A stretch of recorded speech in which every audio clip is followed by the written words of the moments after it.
우리 하나님의 말씀 같이 읽도록 하겠습니다. 디모데후서 1장 5절 말씀인데요.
네, 강아지도 훈육을 한다는 거예요. 좀 똑똑한 강아지들도 자신의 새끼들을 키우는데 그냥 키우지 않더라는 것입니다. 우리가 때로는 동물에게서도 배워야 될 필요가 있는 것 같아요. 똑똑한 개는 예의 바르게 자기 새끼도 키우는 것 같아요. 근데 사람은 그렇지 못하는 경우가 종종 있습니다. 제가 이제 미국에 있을 때 한번 제가 말씀드린 것 같기도 하고 좀 몇 번 해서 그런지 했는지 하는 기억이 안 나는데 미국 애들 참 그 중상층 애들이 그 굉장히 예의 발라요. 사람들 많은 곳에서 아이들이 소리를 지르거나 장난치는 것을 거의 못 보거든요. 이제 그 부모가 대충 키우는 애들 빼고 그다음에 중산층 정도 되고 학벌이 좀 있고 하는 가정들은 어딜 가나 굉장히 예의가 발라요. 예? 그런 아이들에 대해서 의문을 가질 수 있잖아요. 근데 어떤 형님 목사님이 담대하게 물어본 거예요. 어떤 애한테 학교에서, 야, 내가 보니까 너희들 보면 이런 데서 막 뛰놀고 장난치고 싶을 만한데 정말 애들이 예의 바르게 조용히 잘 안 있더라. 그랬더니 고민을 하더니 얘기를 하더라는 거예요. 인생을 살 때 엄마랑 아빠한테 그렇게 자신을 부모를 당혹하게 하는 그 순간에 머리부터 발끝까지 죽도록 맞는 데가 한 번 있대요. 그건 밖에 나는 모른다는 거예요. 말했다가 이거 신고하면 부모 폭행죄로 잡혀가니까. 그래서 그게 머리에 남는데요. 미국 사람들이 이제 가지고 있는 부모들이 가지고 있는 게 다른 사람이 많은 곳에서 아이 때문에 당혹하고 이것을 굉장히 싫어한다고 하더라고요. 물론 저희도 싫어하긴 하잖아요. 근데 한국 사람들 보면 별로 관여를 안 하는 것 같아요. 그러거나 말거나 지 알아서 그만두겠지 내버려 두는 것 같은데 그 사람들은 그게 아닌가 봐요.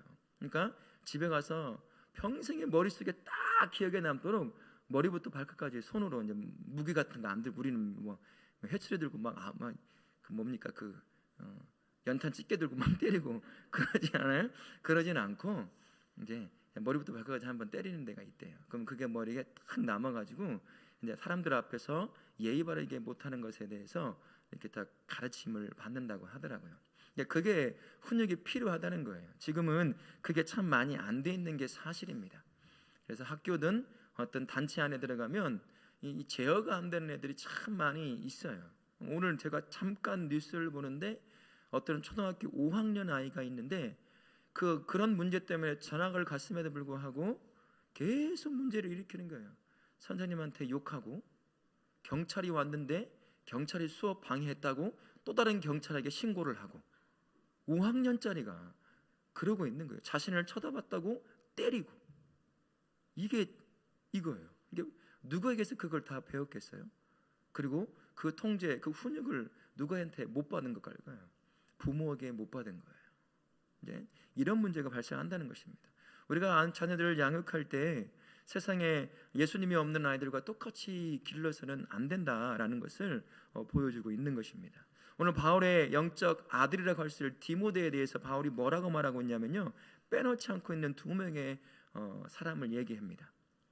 누구냐면 외조모 로이스와 내 어머니 유니게 속에 있더니. 디모데가 영적 아들로 다윗에게 귀하게 함께 동역할 수 있었던 것, 그 안에 믿음의 시작이 어디였냐면 그 할머니와 그 어머니 품에서부터 시작된 거라는 거예요.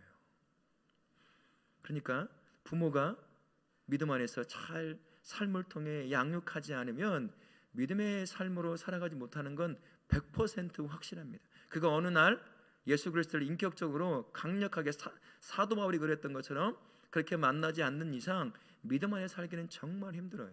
물론 그렇다고 최선을 다해서 믿음 안에 키운다면 모든 아이들이 다 자기보다 부모보다 훨씬 믿음이 좋은 아이들을 성장하느냐, 꼭 그런 것만도 아니에요. 하나님과 1대1의 관계이기 때문에 거기까지는 우리가 어떻게 할 수가 없어요. 최선을 다해서 믿음의 선배요 부모로서 아이들에게 믿음의 삶이 무엇인지를 보여주는 것은 너무나 당연하지만 그가 그렇게 살도록 강요할 수는 없는 거라는 거죠. 그 안에 예수가 직접 만나서 그렇게 살지 않으면 안 되는 감동을 받지 않는 이상 거기까지는 부모로서 할 수가 없습니다만, 부모가 해야 될 것은 그렇게 살 수 있는 길을 계속해서 삶을 통해 보여주는 것, 그게 먼저라는 거예요. 지난번에 연결해서 오늘도 한번 보기를 원합니다. 제가 친구 목사님을 통해서 이제 소개받은 책 중에 이런 것이 있더라고요. 부모가 준비해야 될 것이 있는데, 먼저 우리가 좀 부끄러운 부분이기도 해요. 먼지가 쌓이지 않는 성경. 무슨 말일까요? 일주일 내가도 주일날 우리 성경 읽읍시다 할 때 펴보고 집에 갖다 놓은 그대로 모기가 죽어 있는 거 그대로 묻어 있는. 일주일 내. 무슨 말이에요? 성경을 한 번도 펴보지 않았다는 거예요. 이렇게 하지 말라는 거예요. 부모가 시간 날 때마다 성경을 읽고 묵상하고 또 때로는 책을 읽고 묵상하고 있는 그 모습을 항상 보여주라는 거예요. 왜 우리 엄마와 아빠가 이 성경을, 어려운 성경을 매일같이 붙잡고 있을까? 왜 그것을 읽고 있는 걸까? 그것을 삶을 통해 보여줘야 한다는 것입니다. 좋을 때나 힘들 때나 언제나 그리스도와 성경을 삶의 주된 근원으로 삼아야 한다는 거예요. 그래서 내가 가지고 있는 성경에 먼지가 쌓이지 않게 하라. 묶인 표현이긴 하지만 제발 좀 읽어라, 이 말이에요. 제발 좀 읽어라. 웃으시는 집사님은 안 읽으시는 농담이고요. 그리고 또 한 가지로는, 두 번째는 시대에 대한 이해와 올바른 행동을 할 지혜를 좀 가지라는 것입니다. 시대에 대한 이해가 뭐가 있을까요? 모든 세대는, 부모 세대는 모든 세대를 이해할 수 있는 능력을 조금 갖추고 있어야 한다는 거예요. 오늘도 내 친구 목사님 이제 설교하는 걸 들었는데 제가 했던 라떼, 이제 그 얘기를 하시더라고요. 라떼는 말이야, 라떼는 맛있기는 하지만 그 라떼가 아니라 나떼는 말이야. 이제 그걸로 아이들을 휘어잡으려고 해서는 안 된다는 거예요. 시대가 다 변했어요. 이제는 진짜 시대가 변했기 때문에 아이들이 이해할 수 있고 아이들의 마음을 받아들일 수 있게 할 수 있는 그러한 것들을 해야 한다는 거죠. 그러면 그의 삶의 관심거리라든지 여러 가지 것에 대해서 이해할 필요가 있다는 거예요. 영어도 조금 이해를 하고, 저도 이해하지 못하겠어요. 아직도 젊은데도 불구하고 쟤들이 설명해 주지 않으면 이제 잘 이해를 못하는, 이게 10개의 단어를 한 두세 개로 줄여서 앞자리만 만들잖아요. 이렇게 말을 해버리니까 이게 쉽지가 않더라고요. 그래서 뭐라고? 그러면 그 막 설명을 해줘요. 이제 그렇게 그런 거 하나부터 해서 아이들의 시대를, 아이들의 마음을, 아이들이 살아가고 있는 문화적인 것들을 조금씩 이해해 줘야 한다는 것입니다. 그렇게 조금 관심을 갖지 않으면 안 된다는 거예요. 무엇이 지금 유행하는지, 초등학생 사이에서 무엇이 유행하고 있습니까 지금? 알고 계시네요. 그리고 아이들 사러 가라고 하시나요? 못 사게요. 저는 사러 가게 하는데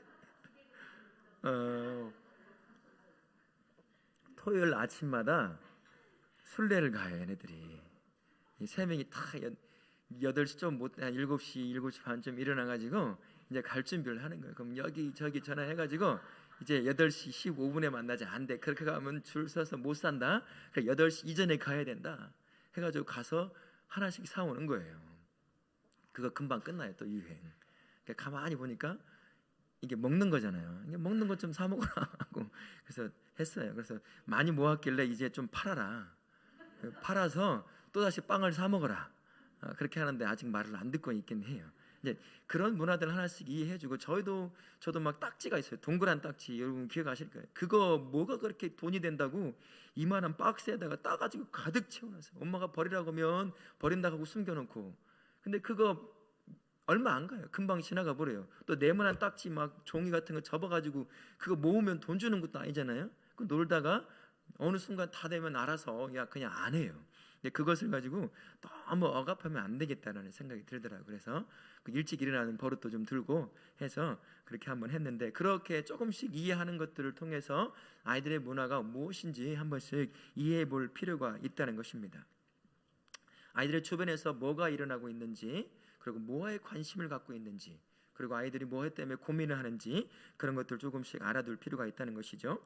또한 양육의 성공 여부는 어디에서의 지혜를 얻느냐에 달려 있다라고 말을 하는데, 우리는 인터넷 또 여러 가지 사람들 맘카페라든지 이런 곳에서 여러 가지 이제 그 정보를 얻는 경우가 많아요. 그죠?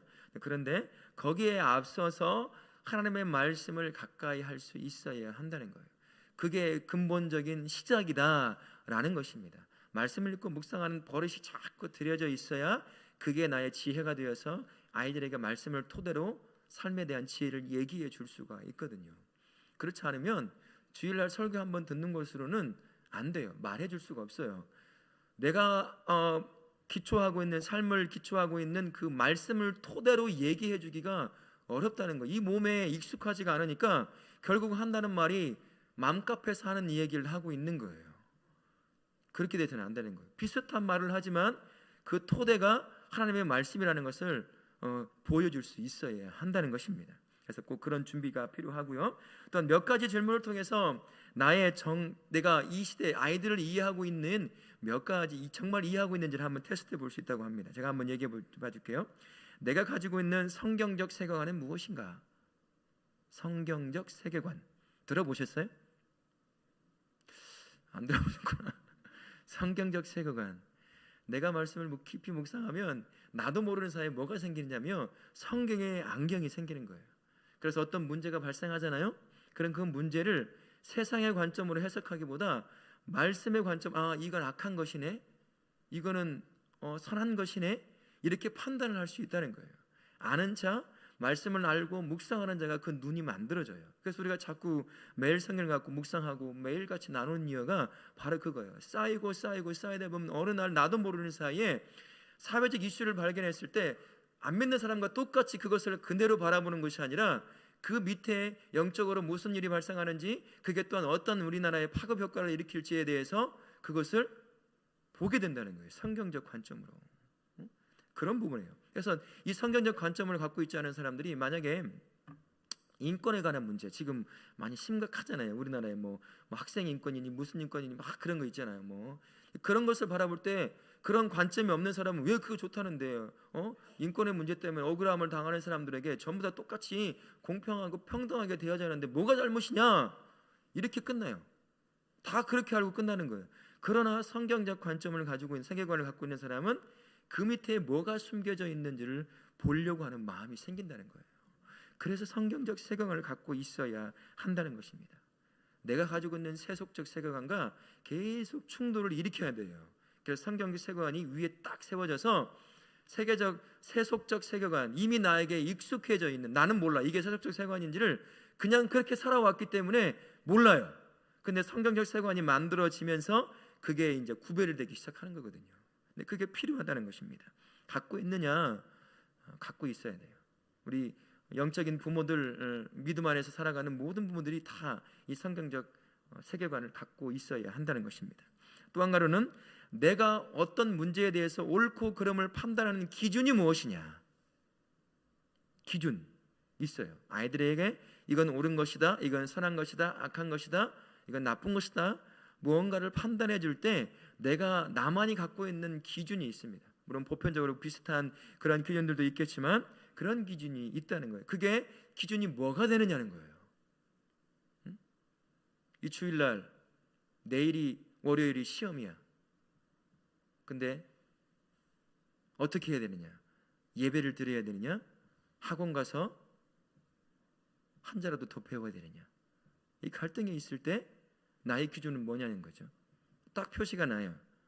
이번 시험 한 번인데 뭐 그냥 학원 가서 공부하고 다음 주에 예배 잘 드리면 되지 않겠어? 라고 하는 사람은 그게 기준인 것이죠. 제가 보면 알 수 있는 거예요. 자기가 어느 정도 해보면. 그래서 그 기준이 내가 어떤 기준을 갖고 있느냐 한번 알아보는 것. 또 한 가지는 하나님은 남자와 여자를 어떻게 다르게 창조했느냐. 이건 심각한 문제가 이제 우리 삶의 대두가 될 것이고 우리 아이들이 그 상황 가운데 자라게 될 것입니다. 그래서 하나님이 남자와 여자를 어떻게 만들었는지 충분히 설명해 줄 수 있는 그러한 부분을 갖고 있어야 된다는 거고요. 사회적으로 큰 이슈가 되고 있는 여러 가지 문제들이 있습니다. 성적인 타락이라든지 혼전 동거를 어떻게 봐야 될 것인지, 이혼의 문제를 어떻게 봐야 될 것인지, 포르노에 대한 문제, 낙태에 대한 문제, 학교 폭력에 대한 문제, 그런 부분을 내가 어떻게 판단하고 아이들에게 가르쳐야 할지에 대해서 분명히 기준이 좀 만들어져 있어야 한다는 거예요. 그래서 제가 지난주에도 낙태에 관한 그 영화를 한번 같이 보자고 했는데 여기에 두 분 빼고 아무도 안 왔어요. 이게 뭐 부끄러워해야 돼요. 어디 가서 그걸 보겠어요? 돈 주고 보실래요? 돈 주고 보기는 안 볼 거잖아요. 책 보고 보실 거예요? 책은 더더욱 안 보실 거 아니에요. 그러니 그럴 때 한번 가는 거예요. 그래서 봐서 유튜브로 보셨어요? 지난번은 아직도 안 보셨네. 유튜브로 요약된 거 한번 보세요. 그래서 조금이라도 관심을 가질 수 있어야 할 것입니다. 이런 이해관을 좀 갖고 있어야 한다는 거예요. 부모가. 육신의 부모도 마찬가지고 교회에 있는 믿음의 영적 부모도 마찬가지예요. 아이들이 장로님, 권사님, 집사님, 목사님 이건 어떻게 해야 돼요? 어떻게 이해하면 좋을까요? 물어보면 야 그냥 믿어. 뭔 말을 시작하지 마라. 이렇게 할 수는 없잖아요. 야 난 모르겠다. 이렇게만 맨날 말할 수 없잖아요. 모르는 것도 한두 개지. 맨날 물어볼 때만 모르면 그 다음에 입 닫아버려요. 안 물어봐요. 내가 한번 알아보고 내가 이해한 만큼 알려줄게 라고 최대한 얘기해서 뭐 인터넷 서칭을 해가지고 알아서 얘기했든지 이렇게 좀 준비가 되어 있어야 한다는 겁니다. 꼭 그렇게 우리 다 그렇게 모든 성도들이 그렇게 하셨으면 좋겠습니다. 또 한 가지는 자녀를 향한 큰 비전을 갖고 있어야 한다는 거예요. 5가지 말씀을 통해서 거기서 알려주는데 한번 제가 보시면 시편 127편 3절과 5절을 통해서 하나님은 자녀를 우리에게 보상과 복으로 주셨다라는 것입니다. 제가 쌍둥이를 낳고 이제 미국에서 쌍둥이를 낳고 잠깐 어려워서 이제 아이를 다 데리고 한국에 왔어요. 그래서 이제 서울에 있다가 익산에 있는 저희 어머니를 이제 뵈러 차를 타고 내려오는 길에 한 휴게소에서 저희 아내가 다니던 직장의 상사를 만날 일이 있어서 만났는데 지금도 그 눈빛을 제가 기억을 해요. 쌍둥이 둘에 고만고만한 큰아이 이 3명을 이 데리고 있으니까 딱 바라보는 눈이 야 어떻게 키우려고 이 셋이나 이 땅에서 낳냐. 아이고야 깝깝한 인생이구나. 이런 눈빛으로 나를 바라보고 있는 것 같은 거예요. 물론 아닐 수도 있어요. 근데 제가 그분의 눈을 딱 바라봤을 때 그런 눈빛이 느껴지는 거예요. 한국 사회가 그런 사회가 되어버렸어요. 여러분 아실지 모르지만 담임 목사를 불림말을 가를 때 자녀의 수도 굉장히 중요하다는 거 아세요? 많으면 안 돼요. 하나나 많으면 둘이어야 돼요. 왜 그럴까요? 이 아이들의 교육을 책임져야 되거든요. 교회가. 그게 부담이 되니까 아무리 좋아도 셋 되는 목사님은 안 불러요. 아무리 좋아도 그런 일이에요. 교회조차도 자녀를 복으로 여기지 않는 시대, 하나님 주신 귀한 보상으로 여기지 않는 시대가 우리 시대예요. 혹시 여기 제가 아이 셋이라고 해서 저는 의도치 않았지만 2번 낳아서 셋이 된 거예요. 아시죠?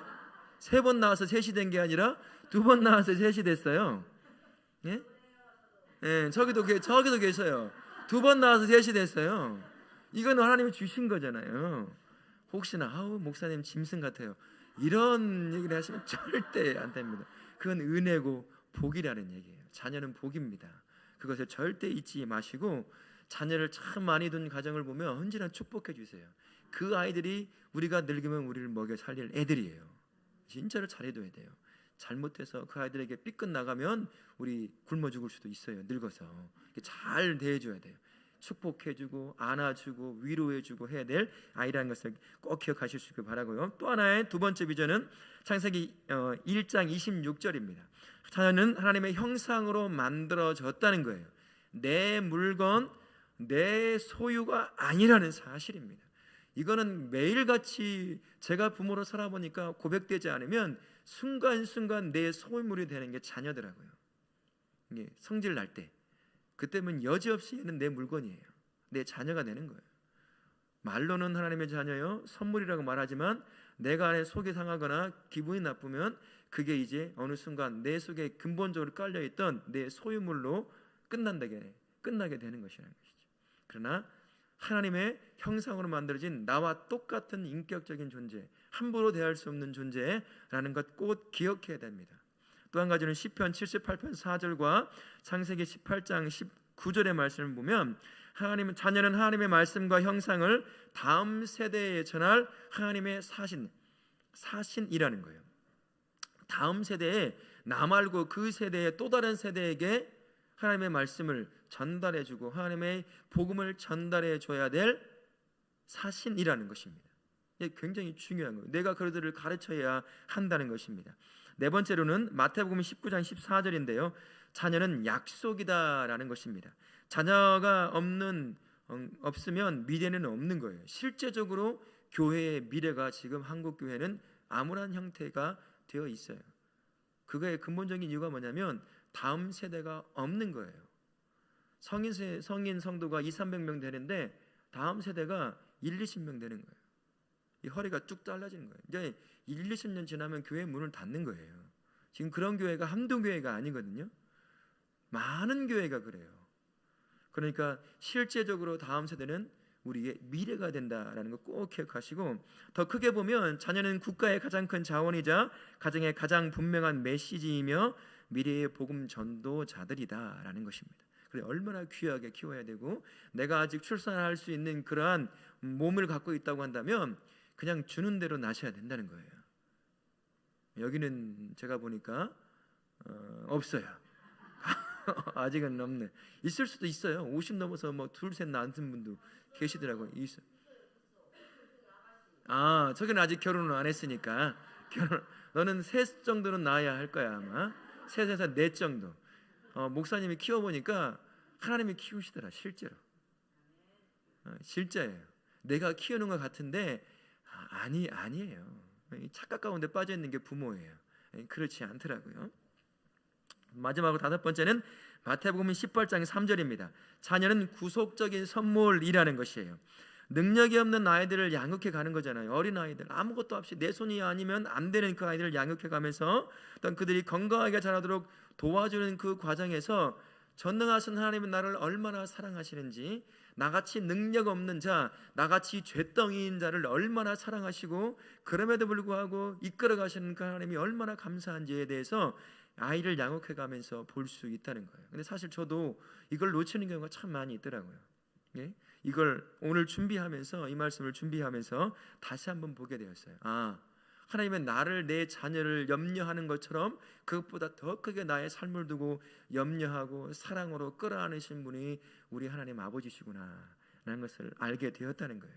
이런 큰 비전을 갖고 있어야 한다는 겁니다. 이걸 토대로 해서 아이들을 양육할 수 있어야 한다는 겁니다. 네 번째로는요, 분명한 로드맵이 있어야 한다는 거예요. 길을 가는데 길을 분명히 그릴 수 있어야 되는 거예요. 이 아이들이 내게 서서 완벽하게 독립할 때가 있잖아요. 그게 고등학교 졸업하고 나든 대학을 졸업하고 나든 언젠가 독립하게 될 텐데, 그때까지 내가 이 아이들을 건강한, 영적으로 육적으로 또한 정서적으로 건강한 아이로 독립할 수 있도록 준비시키는 이 로드맵을 잘 짤 수 있어야 한다는 것입니다. 로드맵 첫 번째 출발점은 자녀를 하나님의 선물로 받는다는 것입니다. 선물은 하찮은 거예요, 귀중한 거예요.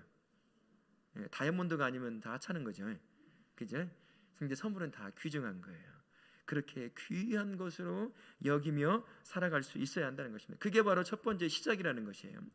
또 한 가지는 목적지, 로드맵의 목적지는 하나님의 목적과 보살핌 속으로 자녀를 풀어주는 것입니다. 이젠 어느 순간 그가 하나님께서 쓰시고자 하시는 멋진 삶의 창공을 향해 날아가야 되잖아요. 그 목적지를 향해서 준비가 되었을 때 걱정하지 말고 풀어주라는 거예요. 이제는 그때 그 목표를 딱 잡아두는 거죠. 근데 많은 한국의 부모들이 정서적으로 굉장히 많이 유대감을 갖고 있어요. 자녀들과 이걸 끊지 못하는 거예요. 딱 끊어서 하나님과 1대1로 교제하며 자유롭게 하나님이 만드신 글을 쓰고자 하시는 곳에 가서 멋지게 쓰임받게 해줘야 되는데 여전히 끈을 딱 만들어 놓고 내가 밑에서 뒤에서 조절하려고 하는 그런 부모, 한국의 부모들이 참 많이 있다는 거예요. 그래서는 안 된다는 것입니다. 언젠가 떠날 그 아이 미리부터 준비하면서 이제 독립할 때 완벽하게 물질적으로, 공간적으로, 정서적으로, 영적으로 나에게 완전히 독립해서 혼자 멋진 믿음의 삶으로 살아갈 수 있도록 해야 되겠다라고 하는 것을 최종적인 목적을 딱 두고 나의 사랑하는 자녀 선물이라는 것을 시작으로 해서 그 기간 동안에 이제 때로는 잡기도 하고 풀기도 하고 마치 연을 높이 나르기 위해서 당기기도 하잖아요. 당기고 놓다가 당기기만 하면 끊어져요. 연줄이, 그죠? 한번 싹 풀어주면 멋지게 하늘로 싹 올라가잖아요. 그런 것처럼 이게 이 중간에 시작과 끝에 이 중간에 키워야 될 내 품에서 키워야 될 이때는 때로는 풀어주기도 하고 잡아당기기도 하는 이 과정을 계속 반복해야 한다는 것입니다. 그런 과정 가운데 이제 아이들이 가지고 있는 또 다른 달란트들, 내가 세운 계획이 있지만 어느 날 이 아이의 달란트가 내가 세웠던 하나님이 주신 지혜 가운데 세웠던 계획과는 너무나 다른 달란트가 발견될 때가 있어요. 그러면 약간 당혹스러움이 있을 수 있거든요. 이 아이가 이렇게 가면 참 좋겠다라고 하고 했는데 내가 예상치 못한 또 다른 것을 발견할 때가 있어요. 그러면 그때 그것을 내 것을 내려놓고 그것을 잘 개발할 수 있도록 또 다른 로드맵을 만들어 갈 수도 있어야 된다. 그런 유연성이 좀 필요하다라는 것입니다. 우리 교회 안에도 마찬가지예요. 교회 공동체도 우리도 어찌 보면 영적 부모들이잖아요. 이 교회 공동체 안에 있는 다음 세대 자녀들이 건강하게 믿음 안에 자라갈 수 있도록 우리 나름 안에서 이제 로드맵을 만들어 가는 것입니다. 언젠가 우리 아이들 이곳에 전주라는 땅에 남아있지 않으면 타 지역으로 가게 되면 다 떠나게 되는 거예요. 그러면 파송할 준비를 다 하고 있어야 되고 이렇게 보내면 또 하나님이 보내주시니까 또 채워주시니까 그래서 멋지게 믿음으로 준비돼서 아이들이 여기저기 흩어져 가서 그곳에서 하나님의 놀라운 역사를 감당하는 아이들로 세워진다면 이제 그것을 목표로 두고 우리가 그 기간에 건강한 믿음의 자녀를 세우기 위해서 지금 우리 7월달에 하게 될 여름 성경학교를 잘 준비한다든지 무엇을 준비한다든지 이 아들이 좋은 일이라고 한다면 믿음 안에 커가는 일이라고 한다면 때로는 희생을 치러가면서까지도 그 아이들을 양육할 수 있는 그러한 준비들이 우리 안에 있어야 되고 바꿔야 될 게 있다고 한다면 과감하게 이 어린 신자 우리 부모된 영적 부모된 우리가 희생하면서 그것을 바꿔갈 수도 있어야 된다는 거예요. 한 가지 예를 들면 아이들이 함께 들어와서 찬양할 수 있는 그 분위기를 만들기 위해서는 때로는 내가 익숙치 않은 박자 있잖아요. 오늘도 보니까 제 엇박자 있잖아요. 이거 되게 힘들거든요. 저도 힘들어요. 저는 원래 박치라서 나름 애써서 노력하면서 이만큼 만들어 오긴 했는데 그런 것들도 내가 받아들일 수 있어야 돼요. 못 따라하면 가사 보고 읽으면 되거든요. 꼭 거기에 음을 넣지 않아도 돼요. 그렇게 해서 아이들이 부모 세대와 함께 예배할 수 있는, 그럼 누가 희생을 하는 거죠? 부모가 희생을 하는 거예요. 그렇게 되면 우리의 예배에 아이들이 와서 함께 예배할 수 있는 환경이 조성되는 것입니다.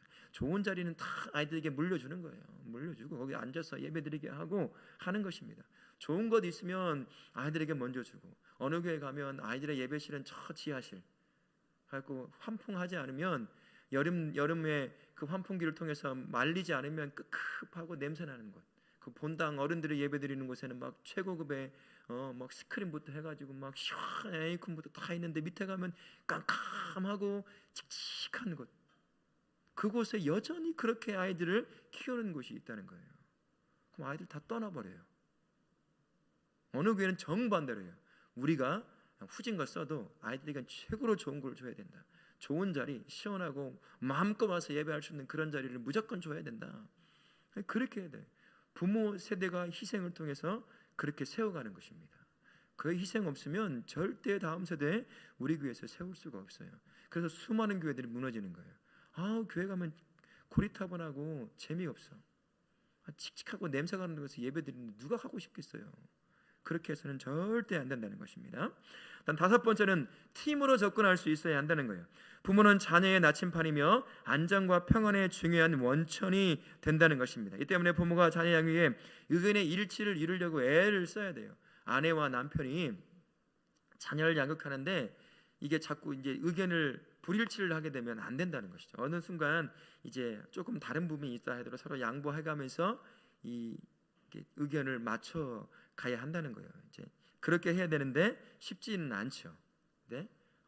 이제 우리 안에서 보면 이제 남편이 안 믿고 이제 아내 되시는 분만 믿음을 갖고 있다고 한다면 더더욱 이것을 맞추기가 참 힘든 것은 사실이에요. 그러니까 남편을 빨리 전도해야 된다는 거예요. 그냥 매가지를 잡고라도 와서 앉혀줘야 된다는 거예요. 네? 그래서 영적으로 정서적으로 건강하게 아이들을 키울 수 있도록 교회 안에서뿐만 아니라 집에 가도 똑같은 그러한 부모 밑에서 믿음으로 자랄 수 있도록 항상 해줘야 된다는 것입니다. 우리 다울학교에는 그렇게 접근해야 돼요. 팀으로. 우리가 이제 우리 교회에 오는 다음 세대 모든 아이들은 내 영적인 아들이다 딸이다 생각을 하고 그렇게 다 바라봐줘야 한다는 것입니다. 내 아들 아니니까 내 자식 아니니까 그렇게 해서는 절대 안 된다는 것입니다. 그래서 내 아이처럼 내 손자 손녀처럼 이 자리에 오는 모든 아이들을 그렇게 부모처럼 똑같이 대해 죽을 수 있어야 한다는 거예요. 그 여섯 번째로는 핵심 가치를 만들어낼 수 있어야 한다는 것입니다. 내가 내 품 안에서 이제 완벽하게 로드맵을 벗어나서 독립하는 그 순간까지 이것만은 내가 반드시 양보함 없이 가르쳐야 하겠다라고 하는 것 대여섯 가지는 분명히 확립하라는 거예요.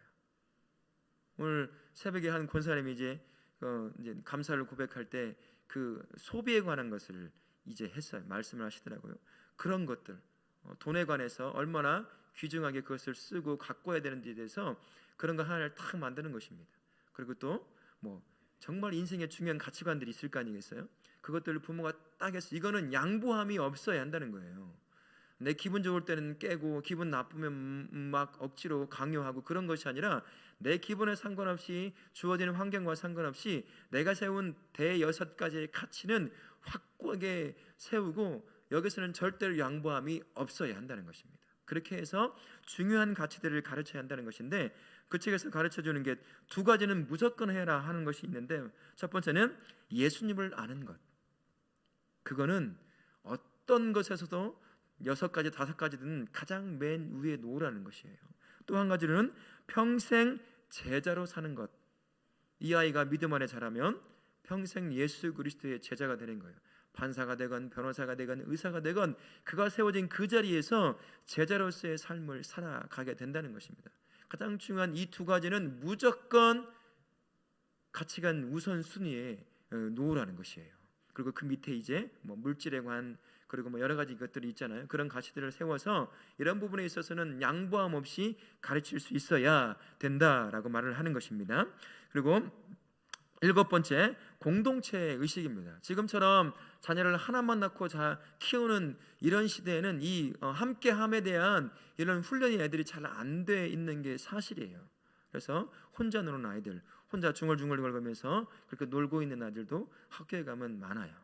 근데 형제가 있거나 두세 명의 자녀들이 함께 있으면 그렇게 혼자 놀 수 있는 기회가 없거든요. 같이 놀고 싸우고 화해하고 혼나고 바꾸고 이런 작업을 하기 때문에 자기도 모르는 사이에 양보하는 게 뭔지 희생하는 게 뭔지 섬기는 게 뭔지를 자연스럽게 습득하잖아요. 우리가 이전에 우리 부모님들이 우리처럼 넷 다섯 낳을 때는 그렇게 배워왔잖아요. 그러니까 자연스럽게 집 안에서 공동체 의식을 배워왔단 말이죠. 그런데 지금은 많이 나야 둘 셋 남은 이상한 사람 이렇게 되는 시대에 살고 있다 보니까 이제 그게 잘 길러지지 않는다는 것입니다. 그래서 부모가 이제 그런 공동체 의식을 그래서 다른 사람을 생일 때는 초청을 해서 양보하는 게 뭔지도 보여주기도 한다든지 이렇게 해야 할 필요가 있다라는 것입니다. 우리 다울의 공동체도 마찬가지로 공동체가 하나가 되어서 이 자녀들 있어요.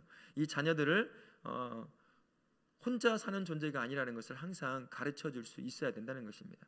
예배 때 어떻게 해야 될지, 또한 다른 친구들과의 다툼이 있었을 때 내 가족이라고 하면 혼나면 되겠지만, 그러나 나와 다른 형제와 그런 사람과 함께 공동체를 형성하다 보면 이게 쉽게 안 되거든요. 이게 내 자식이면 따끔하게 혼내서 바로 잡으면 되지만, 그랬다간 난리가 나니까 이게 쉽게 되지 않는다는 것입니다. 그래서 우리 교회에서 이제 공동체로 함께 주일학교를 섬기는 그러한 아이들이 있다고 한다면, 저는 우리 부모님들이 이 선생님으로 세움받은 분들이 잘못된 부분이 있으면 따끔하게 말할 수 있는 그 권한을 조금 허락해 주는 것도 굉장히 좋을 거라는 생각이 들어요. 학교에 가도 잘 안 혼나요. 이제는. 옛날에는 그렇게 맞아가지고 무서웠는데, 지금 가면 선생님은 때리나요? 때렸다가 난리가 나잖아요. 그 선생님 학교 그만둬야 되는 일이 생기잖아요. 옛날에는 정말 속단 말로 뒤지게 많이 맞았는데, 왜 이렇게 선생님들이 때렸는지, 무슨 아내하고 무슨 싸움을 해서 와가지고 그냥 화풀이 하는 식으로 학생들의 대걸레자로 빼가지고 그걸로 막 때리고, 그 어린 학생들, 난 왜 그런지 지금도 이해가 안 되는데, 지금은 그렇지 않잖아요. 그러니까 교회 안에서 잘못된 부분에 있어서 선생님으로 세움받은 교사가 있다고 한다면, 그 부분, 그 잘못된 부분에서 따끔하게 말할 수 있는 그런 어느 정도의 암묵적 권한을 조금 허락해 주는 것도 아이들을 키워가는 일, 이제 영적으로 건강하게 키워가는 일에 굉장히 큰 도움이 되겠다라는 생각이 들어요. 근데 교회 안에도 이게 쉽지가 않더라고요. 뭐라고 했다가 하면은 아이들이 이제 어떤 말투로 어떤 단어를 통해서 어떻게 전하느냐에 따라서 그게 부모의 기분을 확 상하게 만들기도 하거든요. 그럼 난리가 나는 부모도 있어요. 성질이 급한, 속단 말로 지랄 같은 이 성질을 갖고 있는 분이 있거든요. 그게 뒤집어 놔버려요. 그냥 이런 일이 발생한다는 거예요. 근데 우리는 이제 그렇게 많지 않으니까 우리 안에서 암묵적 합의를 좀 보면 좋을 것 같아요.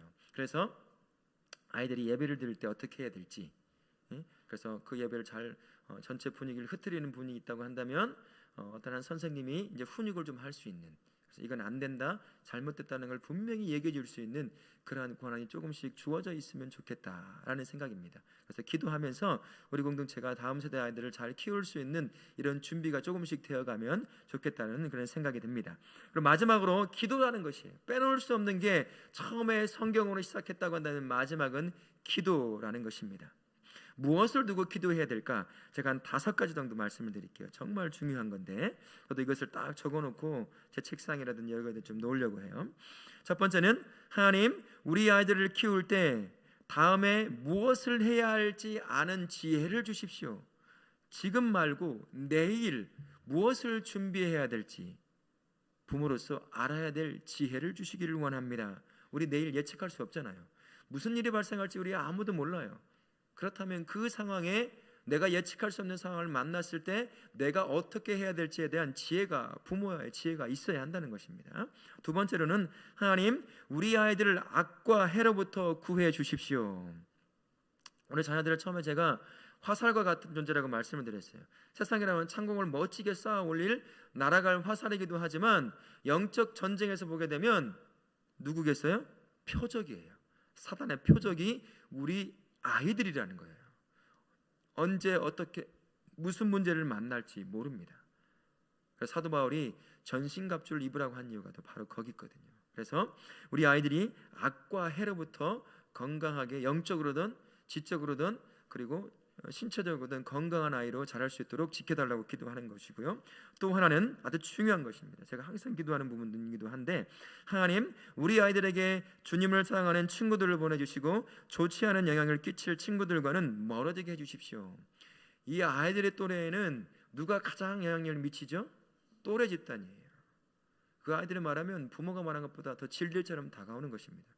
무슨 말이냐면, 누구를 만나느냐에 따라서 이 아이들의 삶의 방향이 뒤바뀔 수 있다는 것입니다. 한편으로는 감사한 이야기, 또 한편으로는 가슴 아픈 이야기를 제가 얼마 전에 들었는데, 이전에 사역했던 교회에 신앙생활을 좀 하시다가 이제 이런저런 바쁜 일 때문에 신앙생활을 안 하게 됐어요. 그 부부의 딸이 있는데 중학생이에요.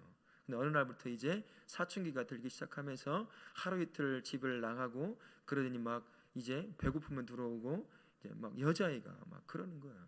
제가 그 집을 자주 방문하면서 이제 교회를 다시 신앙을 회복하도록 하고 뭐 저희 아내한테 뭐 기도도 부탁하고 했던 아이인데 큰 문제가 생겼어요. 학교 폭력에 걸린 거예요. 자기는 이제 가담자는 아니고 함께 있었다는 이유만으로 이제 학폭위가 열리면서 막 어려움에 굉장히 처한 거예요. 그래도 겨우겨우 합의를 했어요. 그리고 나서 이 부부가 예배를 드리러 간 거예요. 그리고 이 남편이 그 예배를 드리다가 그냥 대성통곡을 하더라는 거예요. 진작에 와서 아이를 믿음 안에서 계속 다독이고 키웠으면 얼마나 좋을까.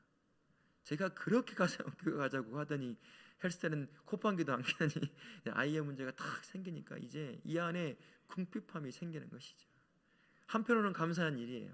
이렇게 믿음을 회복해가고 있는 것이 한편으로는 이제 그 아이를 또 다시 이제 뭐 대안학교를 보내고 막 이제 그런 문제가 남아 있긴 하지만 그렇다는 것입니다. 친구를 잘못 만나면 이렇게 되는 거예요. 어떤 친구를 악하다고 이렇게 치부해 버릴 수는 없겠지만 그러나 내 자녀를 보호하려고 한다면 정말 믿음을 가진 정말 좋은 친구들, 우리 여러분들 뭐 대학생이건 고등학생이건 중학생이든 모든 자녀를 똑같이 기도하셔야 될 게 바로 이거예요. 믿음의 동역자를 정말 만나는 사람. 지금 아들 꿈도 없어요. 물어보세요. 꿈이 뭐냐 하면 없어요. 에? 그러니까 꿈과 예수님 때문에 꿈과 비전을 가지고 삶을 열정적으로 살아가는 그러한 친구들이 내 옆에 항상 있어야 된다는 거예요. 북을 옆으로 돌아봐도 남을 바라도 동쪽을 바라봐도 그런 친구로 둘려 있으면 이 아이는 절대로 딴 길로 빠질 수가 없어요. 그 친구들을 가만두지 않아요. 믿음이 있는 친구들, 정말 좋은 친구들은 자기 친구가 나쁜 길로 빠지는 거 그만두지 않습니다. 너 지금 미친 짓 하고 있다고 얘기를 해줄 수 있는 친구들이 있다는 것이에요.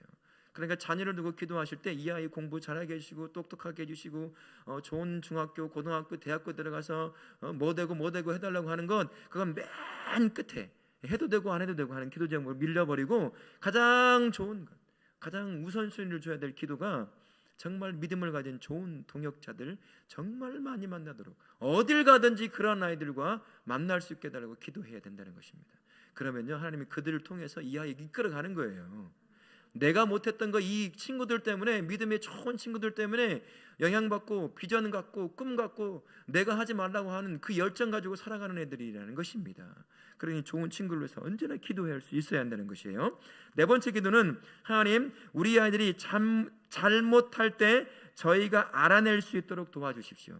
이 아이가 잘못된 길로 가고 있는지 거짓말하고 있는지 무언가 숨기고 있는지를 부모가 알아차릴 수 있어야 된다는 거예요. 근데 정말 모를 때 모르면 안 돼요.